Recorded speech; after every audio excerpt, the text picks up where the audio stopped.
just wondered, at this point, is there anything in the next few months or several months that Jon could do where you could say, okay, I actually trust him to put him on that card? Let me ask you, what do you think Jon would do in the next couple of months that would make me trust putting him on the White House card? Well, I would not trust him, but I would like to see him fight Aspinall on that card down the road. So I already said that I don't trust him, and you're asking me what could he do for me to trust him in the next 3 months?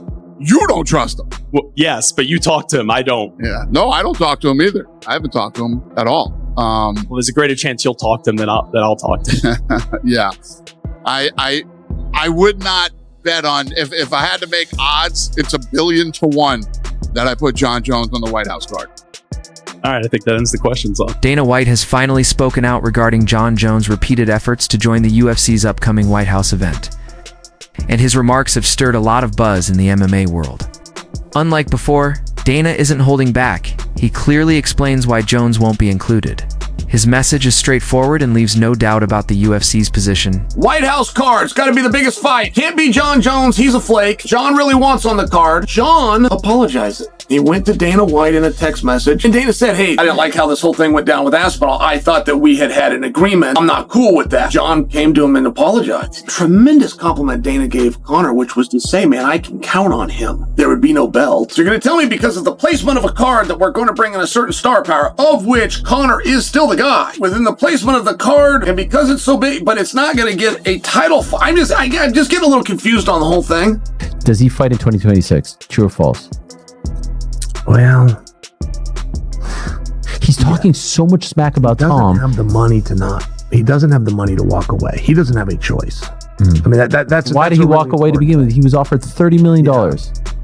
Yeah. He asked for 30, and he got that. Yeah, no, and now he's apologizing. Yeah, no, I don't know. He miscalculated that one. Yeah, he did that thing with Nate, and they got $300,000, and it took 30 days, and so all of a sudden he's like, "Well, if I can make $300,000 in 30 days, and I can do this every 30 days." Sure. No, it's.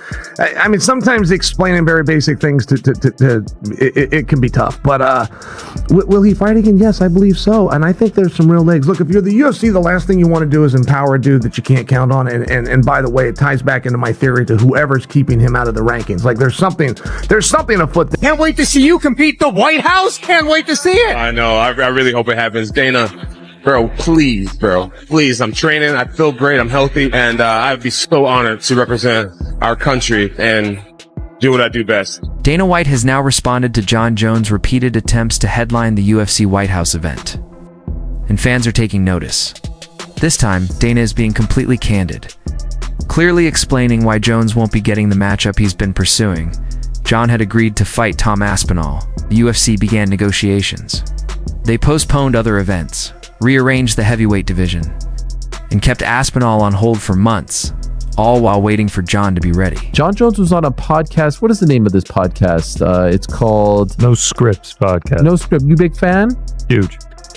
The No Scripts Podcast. Jon Jones was on this podcast. I guess it was over the last couple of weeks. It was clearly around the time that he was in Nashville for the Dirty Boxing event because he's wearing similar clothing. He talked about a few things, and I did want to shine a light on these things. First, let's play him talking about the Dana White situation and how it was all handled, the offer from Tom, and his desire to make amends. Here it is. Take a listen, and then we'll react. I think my most immediate goal is to try to be on the White House card. Okay. And you talking to Dana? How is he feeling? You know, I'm giving Dana his space. You know, Dana has changed my life. Yes, he has changed my life. He's changed my children's lives. Yeah. And I'm forever grateful to him. And we had a verbal agreement that didn't go over well. Pause right there. A verbal agreement. Remember, there was some reporting by a handsome fellow. I forget his name. Name escapes me. Who said on multiple occasions that Jon Jones gave his word to the UFC when they got him the $30 million that he was asking for, and then a couple of days later he reneged. Actually, Chael's version of the story is actually quite accurate. He was feeling himself at the time. He was getting some nice little reality show offers, and he's like, you know what? I don't need this money. I'm getting, a pretty penny to do this stuff. So here he is. Dana confirmed it, if you recall, back in June when they officially moved on, and now here's Jon confirming it. And as I've said multiple times, never came out and refuted it, regardless of what his fans or people may say about me being a quote-unquote Jon Jones hater, which is not the truth. I'm just telling you exactly what happened.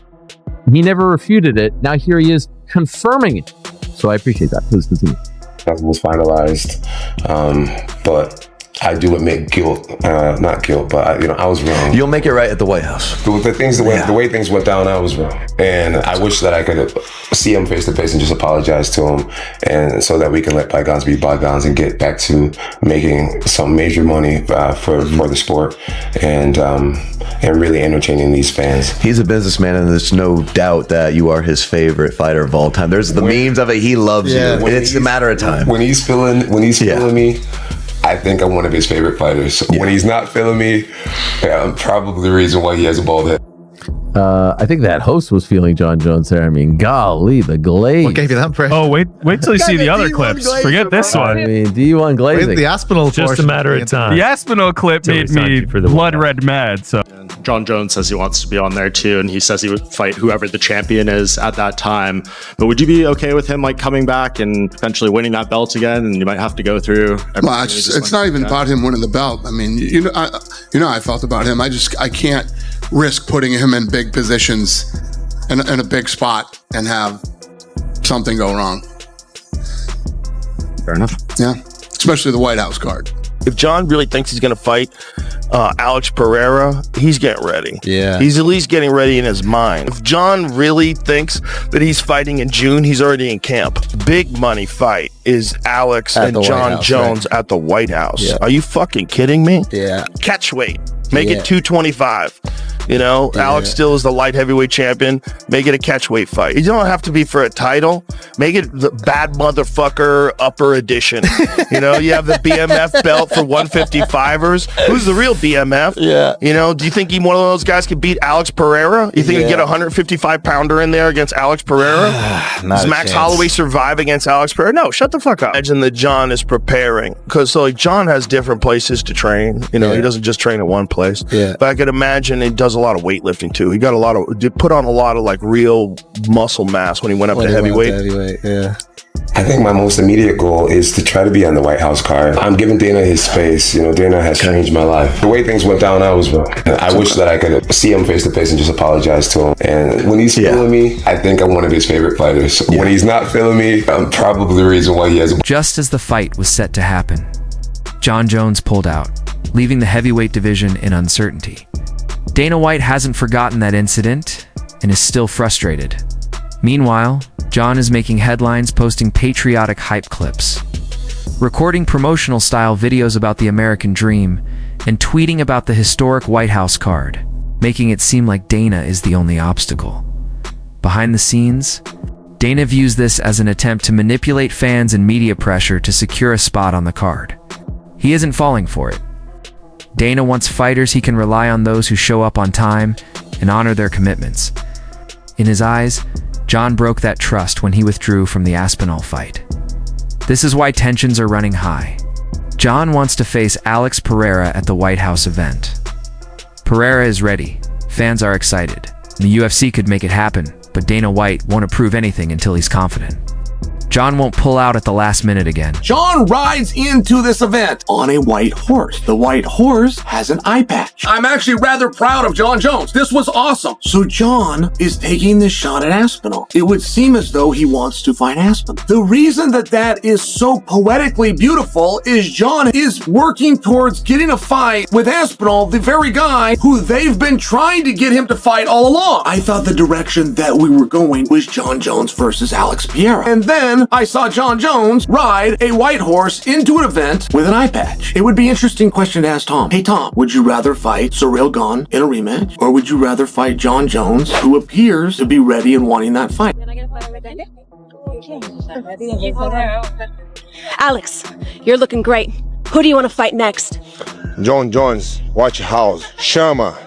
Jon, what do you have to say about that? Every time Jon Jones ramps up his public posts, releases another video, or lectures the UFC on loyalty and legacy, Dana White pulls back even further.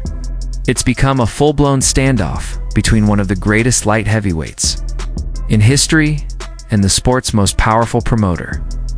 There's more to the story. Dana had previously praised Tom Aspinall for his rise in the heavyweight division, celebrating the sport's new generation. But after the post-fight eye poke incident, Dana has grown more reserved. Jon, meanwhile, has seized the opportunity to target Tom, mock him, and make it appear as if Dana is the one at fault. This is a major source of Dana's frustration. Jon is trying to control the narrative, cast himself as the patriotic hero of the White House card, and act like the UFC owes him a place. Dana sees it differently, in his eyes. Jon owes the UFC, he owes Tom Aspinall, and until that trust is restored, there won't be a White House fight. Regardless of how many dramatic clips Jon posts, the MMA community remains divided. Some see Dana as petty, others say Jon brought this on himself. One thing is clear. The White House card has turned into the most unpredictable, politically charged event the UFC has ever attempted, and Dana White isn't backing down.